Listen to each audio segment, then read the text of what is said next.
एक समय की बात है, एक गांव में एक बहुत ही गरीब आदमी रहता था। वह इतना गरीब था कि उसे भी वक्त पर खाना नहीं मिलता था। वह अपने जिंदगी पर बहुत परेशान था, परंतु करता भी तो क्या।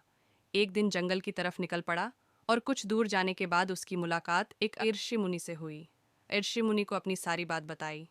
तब ऋषि मुनि ने बोला, तुम यहाँ से पूरब दिशा में चले जाओ। वहाँ पर काफ़ी ज़मीन है, उसमें तुम खेती करो, तुम्हें उससे कुछ प्रॉफिट होगा। उसके कहने के मुताबिक राम वहाँ से चला गया। वहाँ जाने के बाद उसने देखा कि बहुत सारी ज़मीन थी। उसमें फसल उगाने की तैयारी करने लगा। सारे फसल रोपने के बाद वह वहाँ पर एक अपना छोटा सा घर बना लिया। फसल कुछ दिन बाद बहुत ही ज़्यादा हुआ। उसे मंडी में ले जाकर बेच दिया, जिससे उसके पास काफ़ी पैसे आए।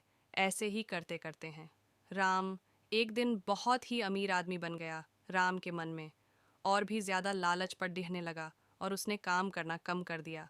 और वह सोचने लगा कि मैं अब मज़दूरों से यह काम कर आऊँगा, क्योंकि मेरे पास बहुत पैसे हैं। मज़दूर दिन रात काम करते हैं, उन्हें टाइम से पैसा भी नहीं देता। मज़दूरी से परेशान होकर वहाँ से नौकरी छोड़कर चले गए। राम की फसल अब धीरे धीरे बर्बाद होने लगी थी।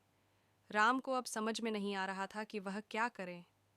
तभी अचानक वहाँ पर वही आर्षि घूमते हुए पहुँचे। तभी राम ऋषि मुनि के पैरों पर गिर गया और कहने लगा, मुझे कुछ प्रॉफिट नहीं हो रहा है। तभी उस ऋषि मुनि ने कहा कि तुम अपने अंदर का घमंड हटा दो, तो तुम्हें फिर से प्रॉफिट होने लगेगा। और राम को सारी बातें समझ में आ गई। उसने फिर से काम करना शुरू कर दिया, जिससे उसे फिर से प्रॉफिट होना स्टार्ट हो गया।